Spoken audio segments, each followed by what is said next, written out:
Welcome back. Bulletin का आगाज करेंगे। मुल्तान में पीडीएम के एक्शन पर इंतजामिया का रिएक्शन। रात गए जियालों और मतवालों से कासिम बाग स्टेडियम का कंट्रोल वापस ले लिया गया। पुलिस ने कंटेनर्स रखकर स्टेडियम का मरकजी रास्ता दोबारा बंद कर दिया। यूसुफ रजा गिलानी के साहबजादे अली कासिम गिलानी समेत दर्जनों कारकुनान को हिरासत में ले लिया। डिप्टी कमिश्नर ने नुक्से अमन और SOPs की खिलाफ वर्जी पर 30 दिन के लिए जेर हिरासत में रखने का अहकाम जारी किए गए हैं। अली कासिम गिलानी का कहना था कि वो रहनुमाओं के लिए खाना लेकर आए थे कि उन्हें गिरफ्तार कर लिया गया।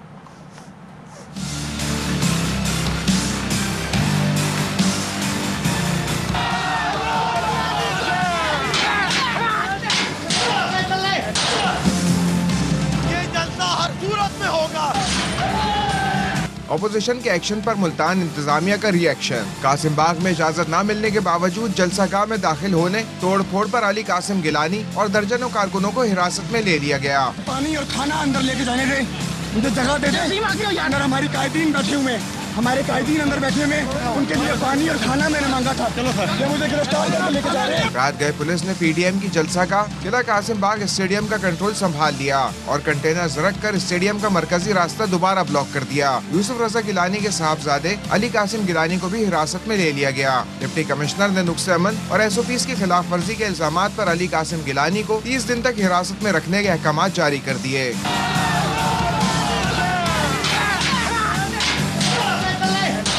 गुज़िश्ता रोज जियाली और मतवाले इजाजत न मिलने के बावजूद कासिम बाग में रुकावटें तोड़कर दाखिल हुए। डंडा बरदार जत्थों ने रुकावटें तोड़कर स्टेज की तैयारी शुरू कर दी थी।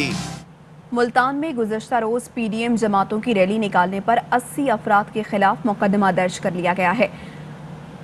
बात करेंगे ब्यूरो चीफ मुल्तान यासिर शेख हमारे साथ मौजूद हैं। यासिर, आगाह कीजिएगा। जी देखिए कि ये मुकदमा जो है कल जो पीडीएम की मुख्तलिफ जमातों के जो है कारकुनान ने और उनकी मकामी क़यादत ने निकाली थी और उस पर जो है ये मुकदमा दर्ज हुआ है। 80 अफराद को इसमें जो है नामजद किया गया है, जिसमें यूसुफ रजा गिलानी साहब के 4 बेटे शामिल हैं और इसके अलावा पीडीएम की मकामी क़यादत भी शामिल है। अब से थोड़ी देर कबल जो है अली कासिम गिलानी जिन्हें रात हिरासत में लिया गया था, उनको और दीगर जो है इनके साथ जो गिरफ्तार होने वाले कारकुनान थे उनको कोरोना टेस्ट के लिए जो है निश्तर अस्पताल लाया गया। कोरोना के इब्तदाई टेस्ट उनके मुकम्मल करके उनको डिस्ट्रिक्ट जेल मुल्तान मुंतकिल कर दिया गया है। इस वक्त अगर जलसागाह की सूरत हाल का जायजा पेश किया जाए तो उसके मुताबिक जो किला कासिम बाग स्टेडियम है उसके चारों अतराफ में जो है पुलिस की भारी नफरी तैनात कर दी गई है। जो कंटेनर्स हटाए गए थे रात मुजाहिरीन की जानिब से, पीडीएम के कारकुनों की जानिब से, वो दोबारा इंस्टॉल करके तमाम तर जो कंट्रोल है वो इस वक्त बाकायदा डिस्ट्रिक्ट एडमिनिस्ट्रेशन के पास है।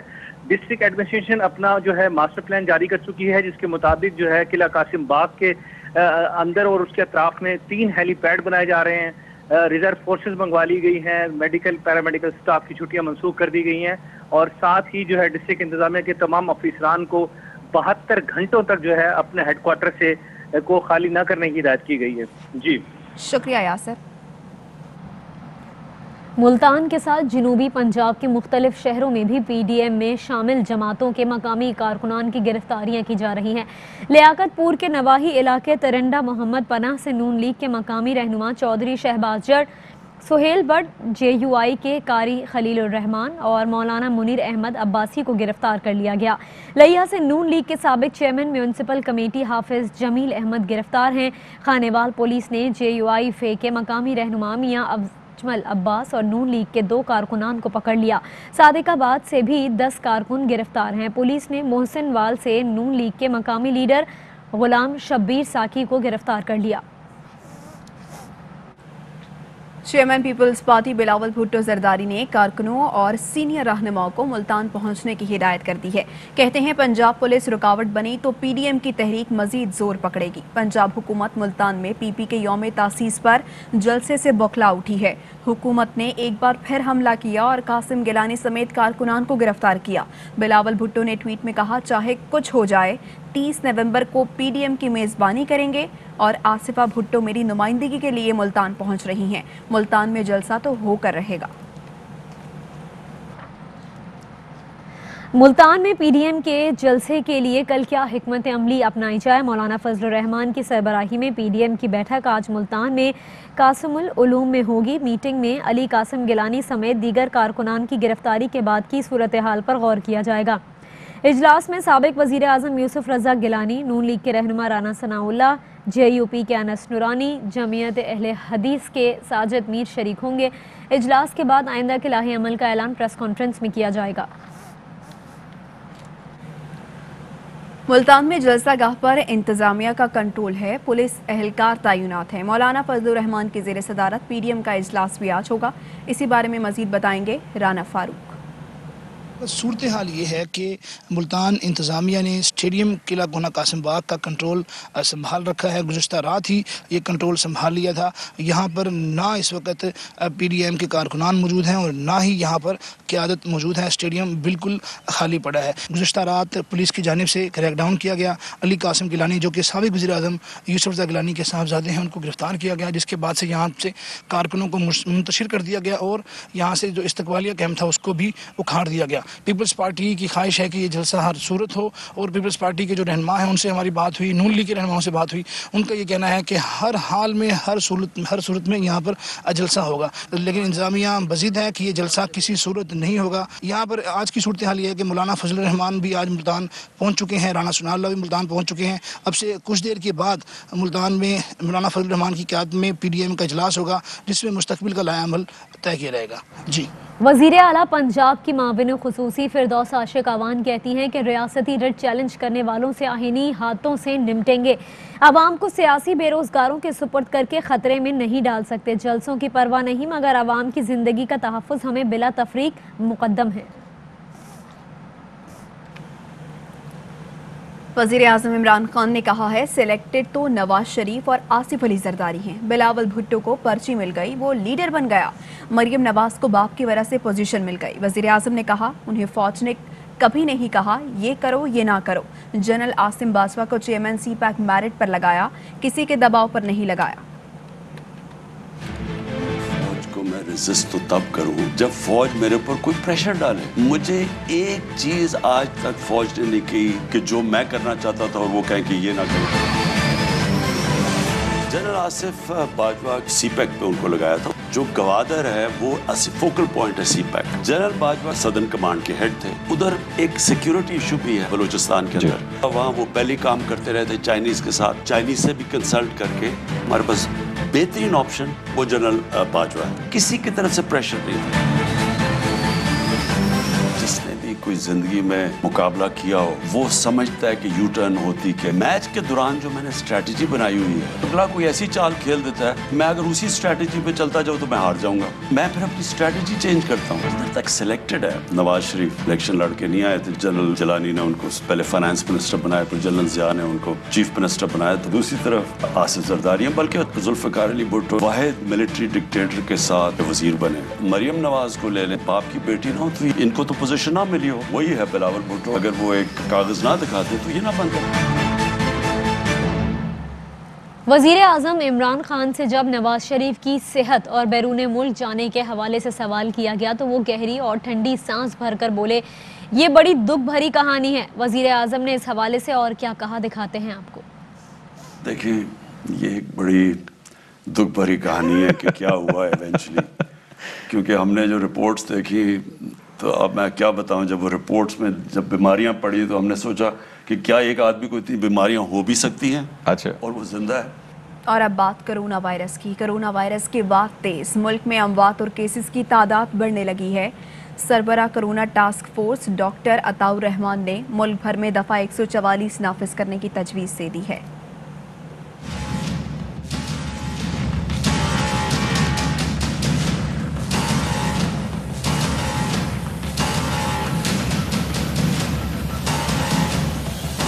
मुल्क भर में कोरोना की दहशत, मजीद 43 अफराद जान से गए। अमवात 7,985 हो गई। 24 घंटों के दौरान 2,829 नए केसेस रिपोर्ट हुए। फाल केसेस की तादाद 47,390 तक पहुंच गई। सरबरा corona task force doctor Ataur Rahman ने कोरोना की दूसरी लहर को ज्यादा खतरनाक करार दे दिया। आपने सनतें खोल रखी हैं और बहुत सारी जो मुख्तलिफ चीजें वो खुली हुई हैं, तो उसकी एक कॉस्ट होगी। लोग जो हैं बीमार ज्यादा होंगे, अमवात ज्यादा होंगी। डॉक्टर अताउर रहमान ने हुकूमत को सख्त पाबंदियों और जलसे जुलूसों पर पाबंदी की तजवीज भी दी। दफा 144 नाफिज कर देनी चाहिए फौरी तौर पर पूरे मुल्क में, ताकि आप 6 लोगों से ज़्यादा गैदरिंग नहीं हो सके और सारे जलसे जुलूस फौरी तौर पे ख़त्म हो जाने चाहिए और जब तक ये रहनी चाहिए जब तक ये पीक स्टेबल होके और फिर नीचे न चली जाए दोबारा। NCOC के मुताबिक 24 घंटे में मुस्बित कोरोना केसेस की शरह 7% रही। मुल्क भर में कोरोना वायरस की दूसरी लहर इंतजामिया SOPs पर अमल दरामद को यकीनी बनाने के लिए मुतहर्रिक है। कराची में एक शादी हॉल सील कर दिया गया। हैदराबाद में रात में शादी की तकरीबात पर पाबंदी लगा दी गई, जबकि फैसलाबाद में शहरियों ने कोरोना SOPs के अहकामात को हवा में उड़ा दिया।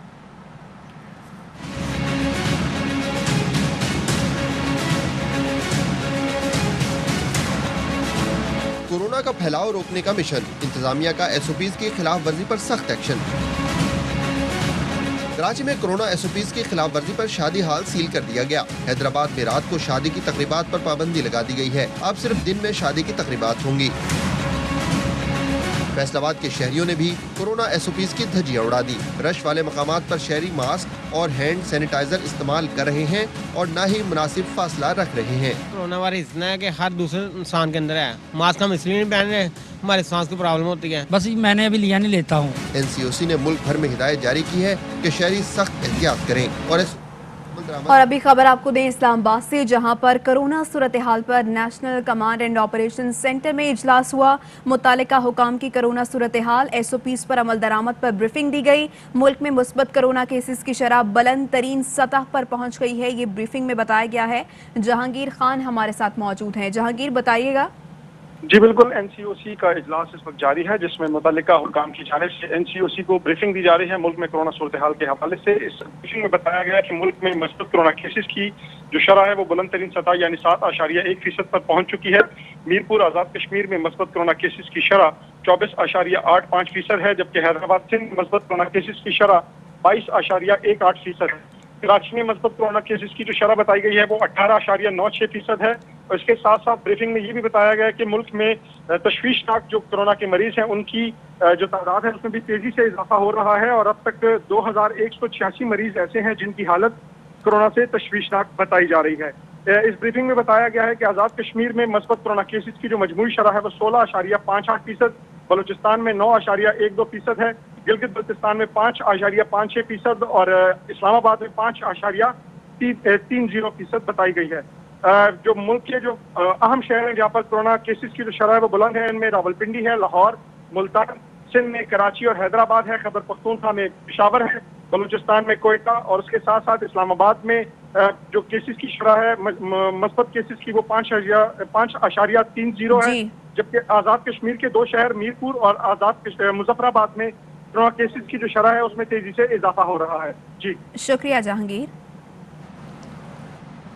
OIC वज़राए ख़ारजा कौंसिल ने जम्मू कश्मीर पर पाकिस्तान के उसूली मौक़िफ़ की फिर तायीद कर दी।